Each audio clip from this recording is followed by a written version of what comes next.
Goldfish. On Monday, my dad woke me up. Wake up, he shouts, your goldfish is dead. I rushed over to the tank. It wasn't dead. It was just one of his tricks. On Tuesday, my dad woke me up. Wake up, he shouts, your goldfish is dead. I rushed over to the tank. It wasn't dead. It was just one of his tricks. On Wednesday, my dad woke me up. Look, wake up, he says dead quietly. Your goldfish is dead. Oh, no, it isn't, I said. Look, it is, he said. Oh, no, it isn't, I said. Look, it really is, he said. So I got up, and there was my goldfish, stuck on its side on the top of the water, mouth open, eyes staring, tail stiff, dead in my tank. It wasn't one of his tricks. Hot food. We sit down to eat, and the potato's a bit hot. So I only put a little bit on my fork and I blow till it's cool, just cool, then into the mouth. Nice. And there's my brother, he's doing the same. Till it's cool, just cool, into the mouth. Nice. There's my mum, she's doing the same. Till it's cool, just cool, into the mouth. Nice. But my dad, what does he do? He stuffs a great big chunk of potato into his mouth, and then that really does it. His eyes pop out. He flaps his hands. He blows, he puffs, he yells, he bobs his head up and down. He spits a potato all over his plate, and he turns to us and he goes, watch out everybody, the potato's really hot. My dad calls me. When I tell fibs, my dad calls me Louie Lou Liar. When I come in from playing with my clothes a bit mucked up, he calls me Dopey Dog Dirt. When we were in this cafe on holiday and I laughed and coughed orange juice all over the floor, my dad called me Gary Gobhound. When I watch telly all Saturday morning and I get a bit dozy, my dad calls me Wally Tellybrains. When my nose is a bit runny and I can't find my hanky, my dad calls me King of the Bogies. I call him Nag Bag. My dad says after the war was over, everyone came home to sort things out. There weren't going to be any more wars. There weren't going to be any more poor people. There weren't going to be any more bad houses. There weren't going to be any more people out of work. That was 40 years ago. Now they're trying to invent spaceships that drop bombs. Tea time. It's tea time, and we're sitting at the table, and my dad wants milk in his tea. Could you get me the milk? I get the milk. I sit down again. Then he wants butter for his bread. Could you get me the butter, he says. I get the butter, and I sit down again. Then he wants a teaspoon for his tea. Could you get me a teaspoon, he says. And then my mum says, once you get that bum of yours stuck in a chair, you never get it off again, do you? And my dad says, I can't get a moment's peace round here. The Hollywood. We went to this cafe and I had loads to eat. I had cod and chips. The cod was huge and there were hundreds of chips, hundreds and hundreds of them, and I ate the lot. Then Mum said, anyone want any afters? And we looked to see what there was. There was apple pie, don't like that. There was jam roly-poly, don't like that. And there was ice cream, I like that. There was chocolate, strawberry and vanilla. I was just about to say, I'll have a strawberry ice cream, when I saw something else. It said, the Hollywood. And it was vanilla ice cream, peaches, cream, chocolate sauce, cherries, trifle, jelly and strawberry ice cream. So I said, I'll have a Hollywood. Dad said, he won't eat it. They're huge. But Mum said, no, if he wants it, he can have it. Dad said, waste of money. He won't eat it. Mum said, a Hollywood, please. And we waited. Then, suddenly, it appeared on its own, right in the middle of a tray, with a little paper umbrella stuck in the top. Everyone in the cafe looked round. What's that? Oh, yeah, that's the Hollywood. Oh, yeah, that's the Hollywood, all right. And the woman put it down in front of me. The Hollywood, with a little paper umbrella stuck in the top. It was huge. It was taller than me. And I had this really long spoon to eat it with, and now everyone was looking at me. I had to reach up to get to the cherry on the top. Got it. Oh, in the mouth. It was lovely. Then onto the ice cream and the chocolate sauce. Dig in. That was a bit rich, but okay. Dad loves ice cream and chocolate sauce, and he's watching me, but I don't give him any. Then there was some jelly stuff, and actually, that wasn't very nice. It was horrible. And Dad said, "Slowing down, are you?" And Mum said, "Leave him alone." Now I was filling my cheeks so as not to taste it so much. My hands went hot and people were looking at me. Then I got to the trifle, soggy cake. And that was even more horrible. I couldn't bear to put it in my mouth. I couldn't even put it in my cheeks. I hunched my shoulders and spat some onto my plate. I stopped eating. Dad said, "Stopped, have you?" Mum said, "Leave him alone." I said, "I don't like it very much." Dad's hand darted across the table. "I'll finish it," he said. "Oh yeah, you bet he said that." "I'll finish it," he says. And Mum turned to me and said, "Never mind, dear. I don't suppose you'll ask for one of those again, will you?" "I don't suppose I will." When we had ice cream, we'd sit round saying, "This is nice, this is really nice." But then my dad would say, "You know what this could do with? Just a little bit of fruit salad with it." So, next time we had ice cream, we'd have ice cream with a little bit of fruit salad with it. And we'd sit round saying, "This is nice, this is really nice." But then my dad would say, "You know what this could do with? Just a few chopped nuts on the top." So, next time we had ice cream, we'd have ice cream with a little bit of fruit salad and a few chopped nuts on the top. And we'd sit round saying, "This is nice, this is really nice." But then my dad would say, "You know what this could do with? Few of those little tiny bits of chocolate scattered over the top." But my mother wouldn't let him say any more. "You're always the same, you are. Nothing's ever good enough for you, is it? I'll tell you something. If you don't like this cafe, find another one.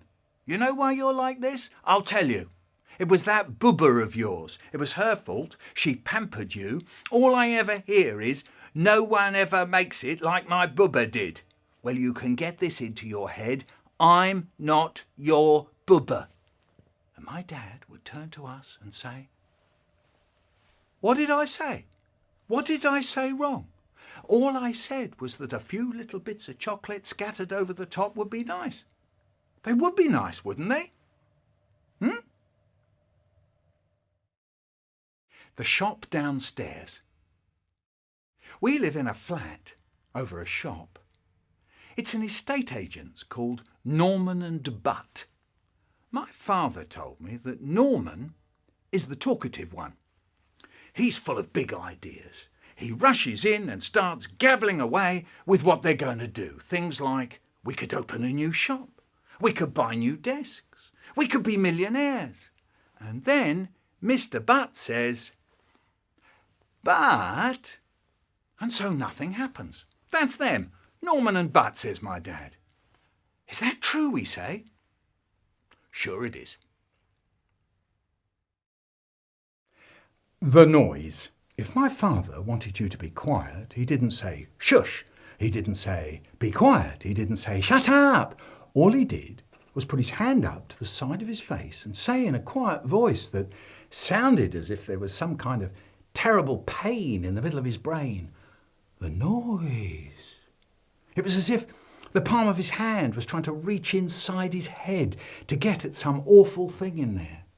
So we would be going on a car trip. Dad driving, Mum next to him, me and my brother in the back. My brother says, There's an imaginary line down the middle of the back seat. I'm this side, you're that side, you can't cross the line. I'm this side of the line, you're that side of the line. So, no, I get the point. I say there's a line and you can't cross the line, he says. So I say, no, I get the point. I won't cross the line. And then I stick my hand over the line. No. Hey, he says, you crossed the line. I didn't. No. And I stick my hand across the line again and again. No. You crossed the line, he says. I didn't, I say. And I stick my hand across the line again. No. Mum, he crossed the line. I didn't, I say. And my dad's hand goes up to the side of his face and the noise.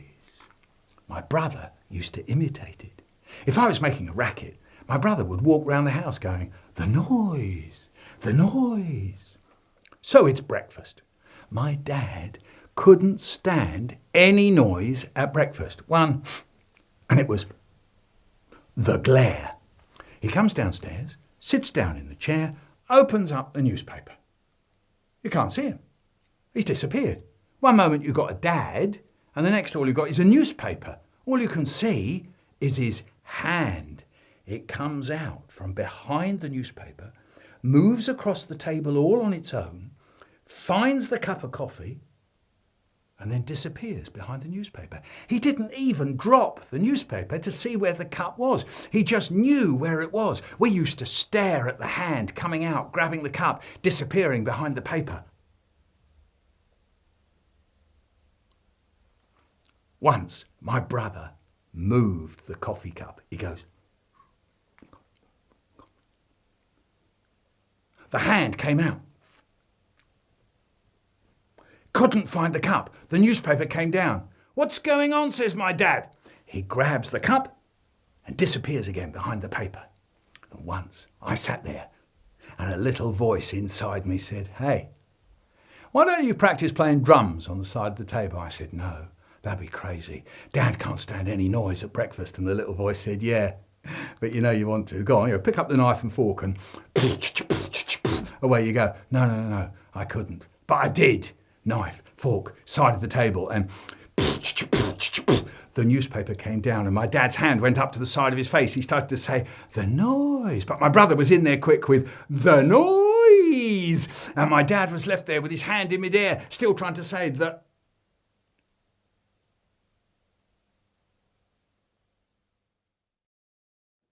The torch. I nagged my mum and dad for a torch. Oh, go on. I'd love a torch.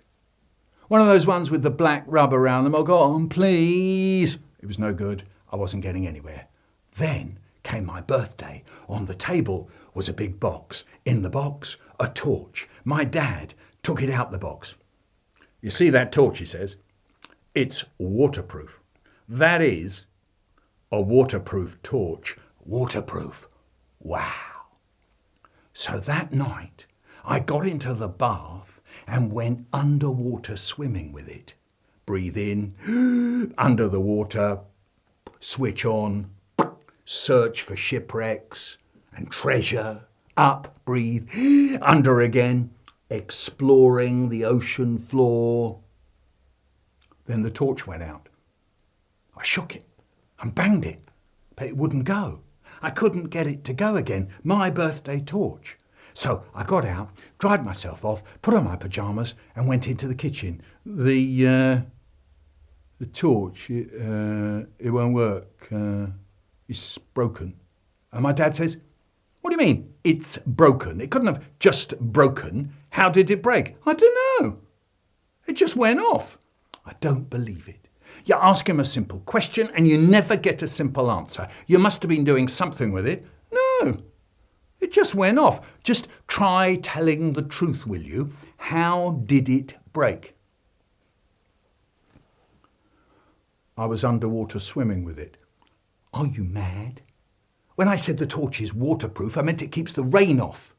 I didn't mean you could go deep sea diving with it. Ruined, completely ruined. For weeks and weeks he nags us stupid that he wants one of these waterproof torches and the first thing he does is wreck it. How long did it last? Connie, how long did it last? 2 minutes? 3 minutes? These things cost money, you know. Money. I felt so rotten. My birthday torch. At the weekend he says, we're going into Harrow to take the torch back. We walk into the shop. My dad goes up to the man at the counter and he says, "You see this torch? I bought it from you a couple of weeks ago. It's broken." So the man picks it up. "Well, it couldn't have just broken," says the man. "How did it break?" And my dad says, "I don't know. It just went off." "Surely you must have been doing something with it," says the man. No, says my dad. "It just went off." "Oh, come on," says the man. "These torches don't just break down." So I said, "Well, actually, I was in the kitchen and I got a hard kick on the ankle from my dad. I was in the kitchen and it went off." So the man said that he would take it out the back to show Len. He came back a few minutes later and said that Len couldn't get it to work either, so he would send it back to the makers. "You'll have to have a new one," he says. "I should think so too," says my dad. "Thank you." Outside the shop, my dad says to me, "What's the matter with you? Are you crazy? You were going to tell him all about your underwater swimming fandango, weren't you? Blabbermouth." A word. I know a word that isn't in the dictionary. It's a word that comes from my dad. It's a word that came from his grandfather. It's a word that I don't really know what it means. It's a word my father says, and he says he doesn't really know what it means. All he knows is when to say it. What he knows is when his grandfather used to say it. His grandfather came from far away, from a place he called Heim. The word is Schnobragantz. My father says that his grandfather said it when there was a big pile of food on the table, and everyone crowded round, saying how nice it was, and started to eat it. Schnobragantz. I can imagine that. All the old relatives crowding round a table, talking and laughing, and my father is a small boy trying to get to the table too, pushing past the old relatives, and his grandfather says, "Schnobragantz." So when we have a big pile of food on the table and everyone crowds round saying how nice it is and starts to eat it, my dad says, "Schnobragantz." One day someone said to me that Gantz means goose and Schnobra means beak. And when he said that, all the old relatives turned into geese at the edge of a forest next to a lake, and they're all flapping their wings and honking round the table, and my father turns into a small boy trying to get to the table, pushing past the geese. This poem comes from Jelly Boots, Smelly Boots with Wonderful Pictures by David Tasman, published by Bloomsbury. Dad's in bed. Dad's in bed. Let's squash Dad. We've got up early. He's still in bed. Jump on Dad. Roll him flat. Jump, jump, jump. Grab his nose and give it a squeeze. We're the Monkey Monkeys from Monkey Monkey Alley. We're the Monkey Monkeys from Monkey Monkey Valley. Dad's in bed. Grab his cheeks. Give them a tug. Sit on his head. He hasn't moved. He's lying there, still as a stone. Nothing makes him move. Oh no, he slipped his hand round my arm. He's giving me the grip of the mummy's tomb. The grip of the mummy's tomb. We're the Monkey Monkeys from Monkey Monkey Alley. We're the Monkey Monkeys from Monkey Monkey Valley. Jump, monkey, jump. Monkey, jump, jump. We've got to get away from the mummy's grip. Tickle him, make him let go. Get the cold flannel out of the sink. The flannel. Splodge him, make him let go. We're the Monkey Monkeys from Monkey Monkey Alley. We're the Monkey Monkeys from Monkey Monkey Valley. He's let go. We made the mummy let go. Now, let's get out of here quick before he turns into Wolfman! We're the Monkey Monkeys from Monkey Monkey Alley. We're the Monkey Monkeys from Monkey Monkey Valley. I used to have a little red alarm clock. It was my dad's. He gave me it, and I used to keep it by the side of my bed. It was very small, and it had legs. Only the legs were like little marbles. Yeah, like little marbles, and you could unscrew them out of the bottom of that little red clock. Well, one morning, I was lying in bed and I was mucking around with the clock, and I unscrewed one of those little marble leg things. And do you know what I did? I slipped it into my mouth. Like a gobstopper. Well, it was sitting there underneath my tongue when I rolled over and I swallowed it. The leg off my clock. It had gone. It was inside me. A piece of metal. I looked at the clock and it was leaning over on one side.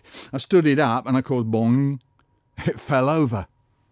So I got up and went downstairs with it, and I was holding it out in front of me, and I walked into the kitchen and I said, look, the alarm clock, the leg, the alarm clock, and my dad took it off me and he said, what's up, lad?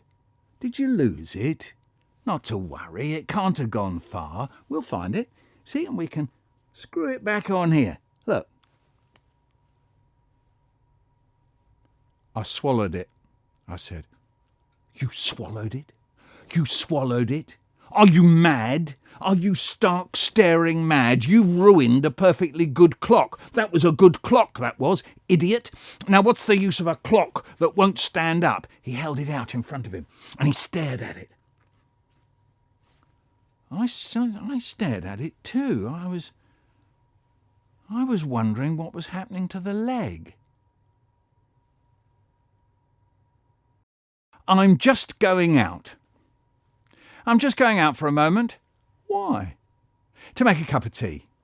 Why? Because I'm thirsty. Why? Because it's hot. Why? Because the sun's shining. Why? Because it's summer. Why? Because that's when it is. Why? Why don't you stop saying why? Why? Tea time. That's why. High time you stopped saying why time. What? Fly racing. We lie on our backs in the tent, looking up at the roof where the flies walk and hop and fly. There are bluebottles and horseflies and houseflies and midges.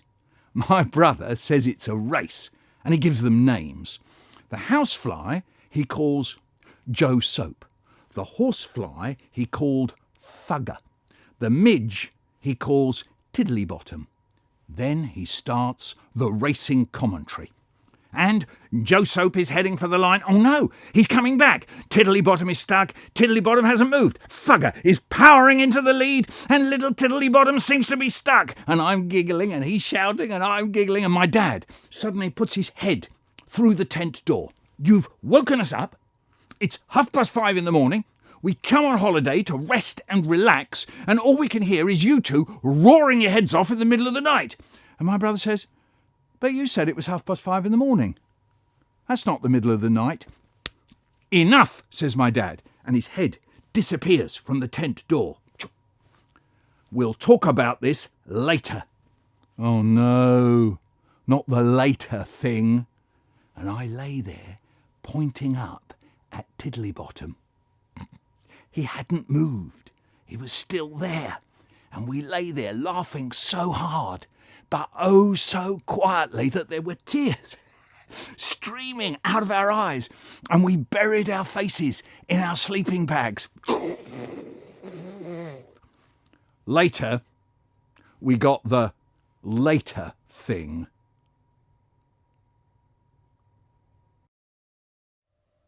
Solomon the cat.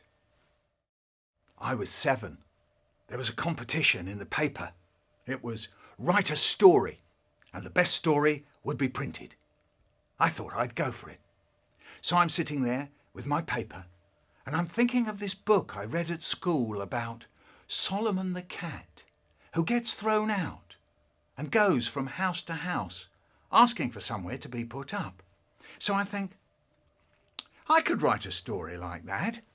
I called it Solomon the Cat, and I wrote how Solomon gets thrown out and goes from house to house asking for somewhere to be put up. I sent it in and I won the competition, and it was printed in the paper. Solomon the Cat by Michael Rosen, aged 7 3/4. My mum and dad were very pleased with me. It got printed in the paper's Christmas annual too. Solomon the Cat by Michael Rosen, aged 7 3/4. Sometime later, we got a letter from the paper saying they had heard from someone who said they had bought a children's picture book about a cat called Solomon who gets thrown out and goes from house to house asking for somewhere to be put up. "See this, Con?" my dad says to my mum. "See this? Someone stolen Mick's story and made a book out of it. Would you believe it, the things people do? If I had the time, I'd try and get hold of that book and sue the pants off them." No. I said I shouldn't bother. It was ages ago. Not long ago, I got a letter from a girl in America. She said she had won a state poetry competition judged by the poet John Chardy. She had won with a poem that went, "Down behind the dustbin, I met a dog called Jim. He didn't know me, and I didn't know him.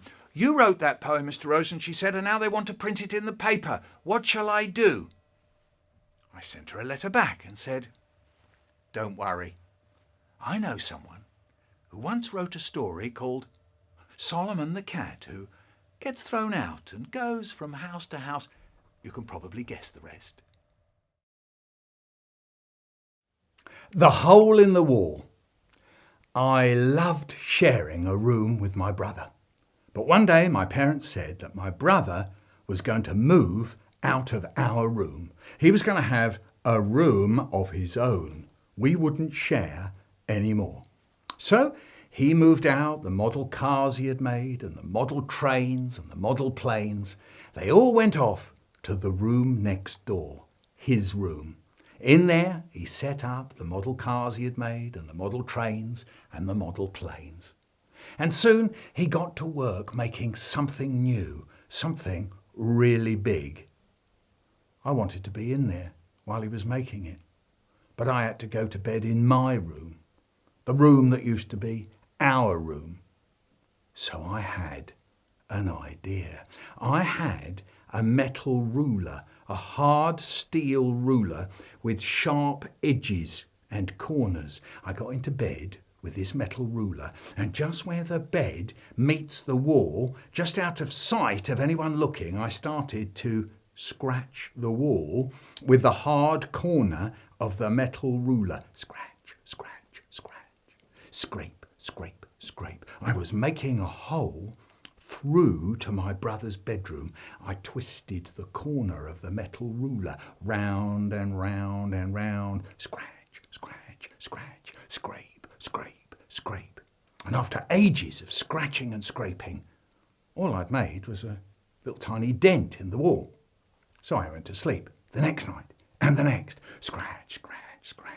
Scrape, scrape, scrape. The dent got a tiny bit deeper. And the next night and the next. Scratch, scratch, scratch, scrape, scrape, scrape. After a few nights, I reached a bit of wood. Should I try to scrape through the wood or round it? I decided to go over the top. But this would make the hole wider, and maybe someone would see it, but I didn't care. I had to go on. I had to make the hole. I had to get through to my brother's room. Scratch, scratch, scratch. Scrape, scrape, scrape.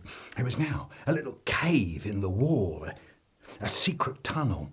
I wet my fingers in my drink and then dabbed the dry plaster with my fingers. The plaster went dark. The secret tunnel was wet. What if I could shrink myself down and crawl through it, be an explorer bravely climbing through the dangerous cave?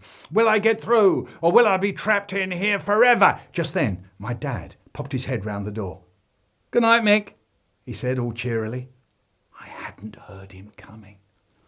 Oh no, he mustn't see it. So I sat up in the bed and quickly twisted round to cover up the hole in the wall. He mustn't see the hole. But he saw me do this sort of sitting up, twisty round thing.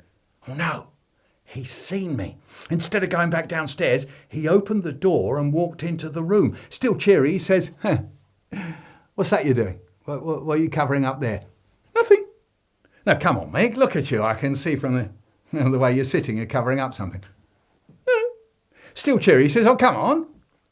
Come away from the wall, let me have a look." What could I do? I had to let him see, so I leaned forward and he saw it straight away. The hole in the wall. Oh no, it's the moment when the cheery stuff stops. It's the moment when the cheery stuff stops. He stood there staring at the hole in the wall. He pointed at it. "What's that?" he says. "It's a hole in the wall," I said. "I can see it's a hole in the wall," he says, "but how in heaven's name did you make a hole in the bedroom wall?" "With this," I said. And I pulled the metal ruler out from under the covers. He slapped his hand on his forehead. "You've wrecked the wall," he says. He shouted for my mum. Connie, come and have a look at this." And of course, my brother comes running along behind her. All three of them stood by my bed, staring at the hole in the wall. "Look what he's done," says my dad. Look at it. He's wrecked the wall. It's wrecked." "Oh, Michael," says my mum. And my brother is giggling and giggling. "It must have taken him ages," he says. And Mum is saying, "But Michael, what did you think you were doing? And why did you do it?" And I said, "I was trying to get through to Brian's room." And my brother says, "But Mick, you could have just got up, walked out the door, walked across the landing and in through my door." The homework book. Miss Williams said that from now on we would have homework and that we were to bring a homework exercise book to school. This was serious stuff, all about passing the exam called the 11 plus. Everyone was worried about the 11 plus. Would I pass? Would I fail? Everyone was worried. Teachers, parents, us. I couldn't get to sleep. Mum brought me hot milk. On Mondays, Miss Williams went through the homework in our homework books. While she was talking, I got bored. I drew a picture in my homework book of a man with a big beard right in the middle of my maths homework. He was carrying a bag. He put things he picked up off the pavement into his bag. I called him Trev the Tramp. Miss Williams went on going through the homework with the whole class. This was really important. We had to listen or we wouldn't pass the 11 plus. Everyone was listening. Everyone was concentrating so that they could pass the 11 plus. I bent down behind the boy sitting in front of me.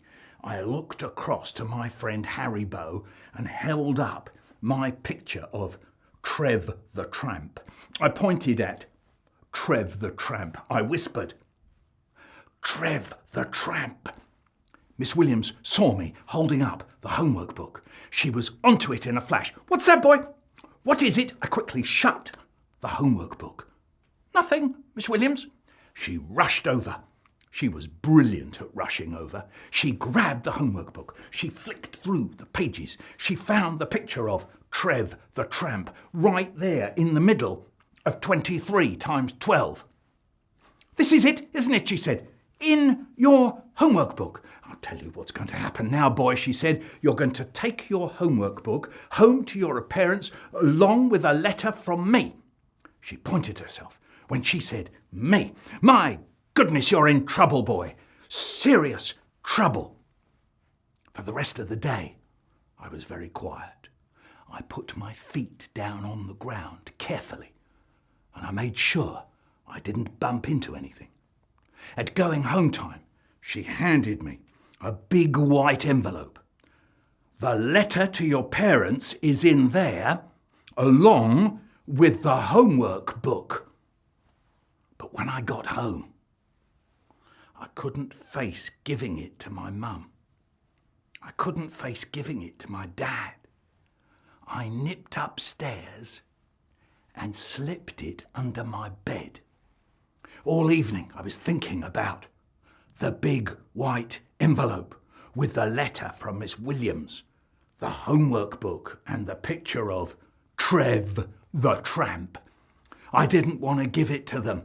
I didn't want to see their faces as they read the letter and looked at Trev the tramp. What I did was put the big white envelope on their bed when I went to bed. In the morning, my dad said, "Oh dear, you poor old thing. You must have been so worried about that letter, eh? I'll write one back. I'll say some things in the letter that will make sure you won't have to worry about this stuff anymore. And I'll get you a new homework book." At school, my friend said, "Did you get into trouble? Did you get the whacks? What happened?" And I said, "My dad said I wasn't to worry." They didn't believe me.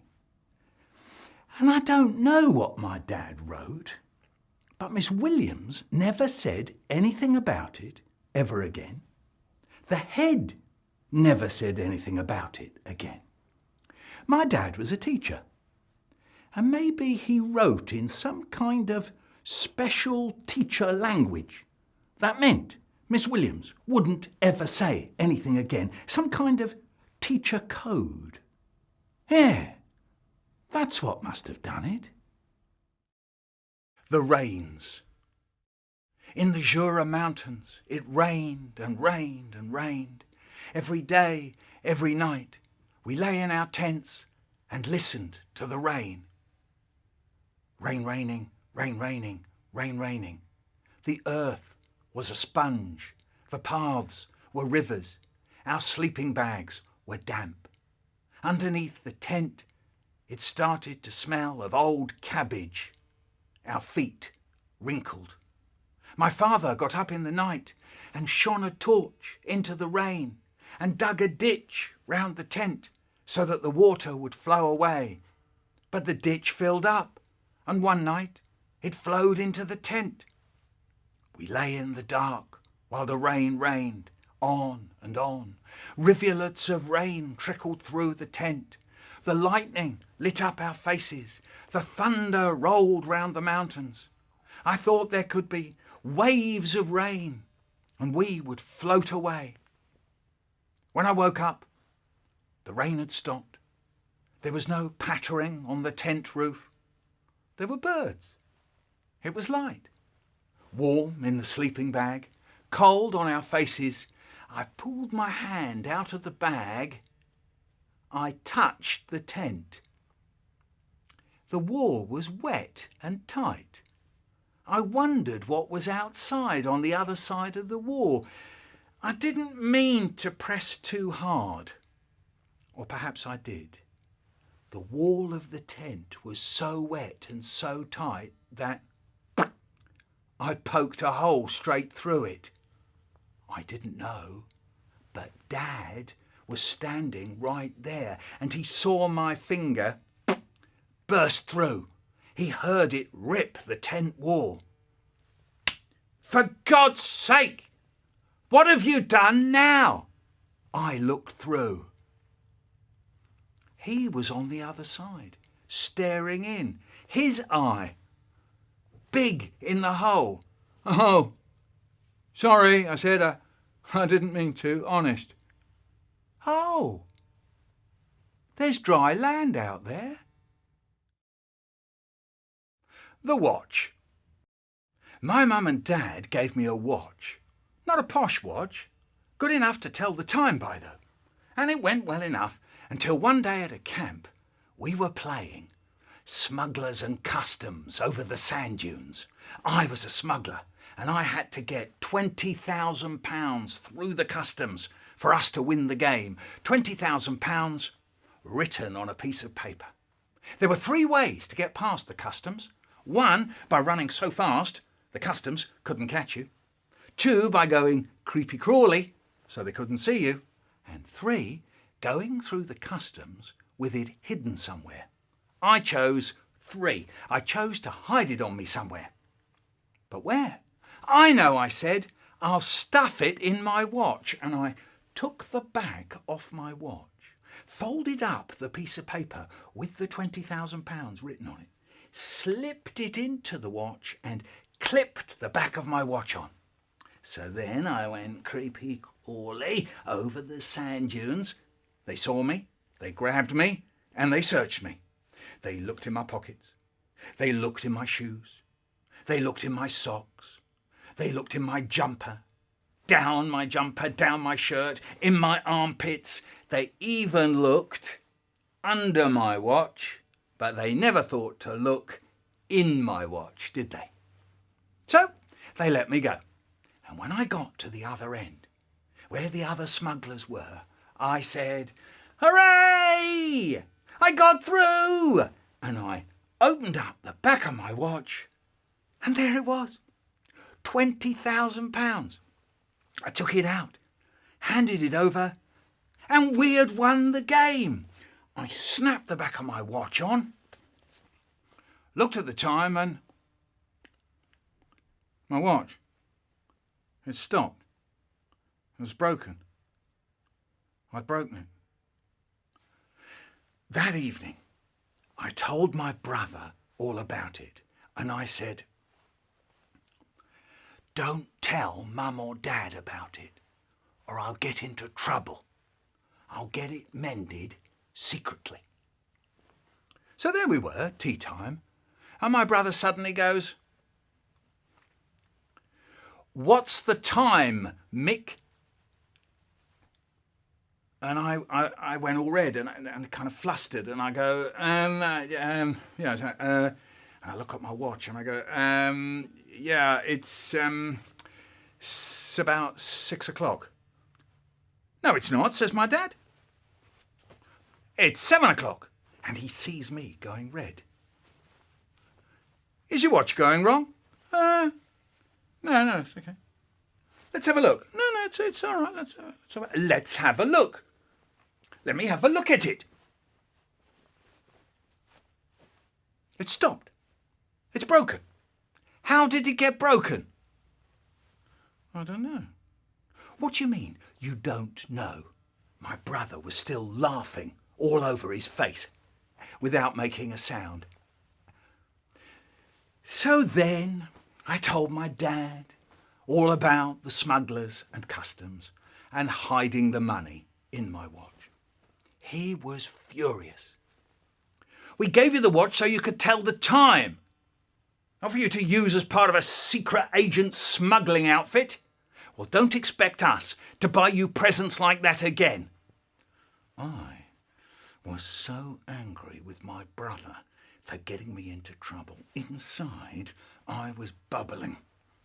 So as soon as tea was over, I went down to our backyard where there was an old cherry tree, and I broke a twig off it. And it was all prickly and flaky and covered in a kind of grey, slimy muck. So then I took this twig back upstairs into our bedroom, and I'll tell you what I did with it. I shoved it into his bed, and as I shoved it into his bed, I thought, this'll pay him back, this'll pay him back, this'll pay him back. He's going to get into bed tonight after I'm asleep, and his feet are going to get all prickled up and covered in grey, mucky, slimy stuff. Well, later that evening, I was doing some homework, and I had some really hard sums to do. I couldn't do them. I was stuck. And my brother, he sees me scribbling out all these numbers, and the page is a mess. So my brother, he says, "What's up? Do you want a bit of help with your sums?" What could I say to that? First I go, no. It's all right. But he goes, "Now come on, I'll lend you a hand." So I say, "Okay." And he comes over and he helps me. He's sitting there right next to me, my enemy, showing me how to do my sums. And then he said, now you try. And then I could do them. So there I was, friends with him, grateful. I'm saying, thanks. Thanks for helping me. But in the back of my mind, I know something. The twig was still in the bed. I didn't know what to say. All I could see was the twig sitting in his bed, just where his feet would get it. Even if I went and got it out, there'd still be a heap of dirty, prickly bits left in his bed after he showed me how to get all the sums right. So I go, look, when you go to bed tonight, there'll be a twig in your bed. So he goes, a twig in my bed? A twig in my bed? How did it get there then? So I say, I put it there. And my mum and dad heard that. So my dad goes, you put a twig in his bed? Did I hear that right? You put a twig in his bed? Might I ask, why did you put a twig in his bed? And I just couldn't say. I just sat there like a lemon. I couldn't say it was to pay him back for telling on me about the watch, because they wouldn't think there was anything wrong with him doing that. So I just sat there and then I said, I don't know. What a stupid thing to say. And my dad goes, you don't know why you put a twig in his bed? You don't know why? The boy's going mad. First thing he does is smash up his watch. And the next thing, he's going round stuffing twigs in people's beds. He's going stark, staring mad, I tell you. I didn't think I was going mad. And I don't think my brother did. I bet he knew why I put a twig in his bed. The wedding. Uncle Ronnie got married in shul. My dad was the best man. There they all were, standing under the chuppah, and the rabbi is talking, and Bubba is watching from her wheelchair, and it's time for my dad to hand Ronnie the ring. Out it comes, and just as my dad gives it to him, Ronnie faints, out cold. Bubba starts crying, and everyone in the shul starts talking and tutting. So the bride's brother got his shoulder in tight on Ronnie on one side, and my dad got his shoulder in tight on Ronnie on the other, and the shamus propped him up from behind. And that was how Uncle Ronnie got married. Bubba said later it was a terrible shame he missed it. Attacked by a banana. My dad was attacked by a banana. Yes, my dad was attacked by a banana. But I should say, he attacked the banana first. He grabbed it, peeled it, and munched it up in a moment. Hop, hop, gone. But the banana fought back. Down in his belly, it grew horns and spines and charged at the walls, holding it in. It reared and romped, rampaged and rollicked. My dad was being attacked by a banana. He groaned and wailed. He waved his arm in the air. He lay down on the floor. He pleaded for my mum to help him. Help! Connie, help!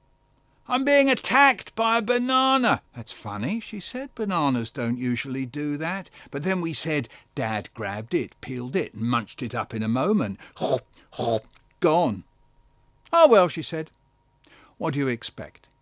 If you attack a banana will attack you back. If you attack a banana will attack you back. It would be great if you subscribed, that is, become a subscriber. That way you get to see when I post up new vids.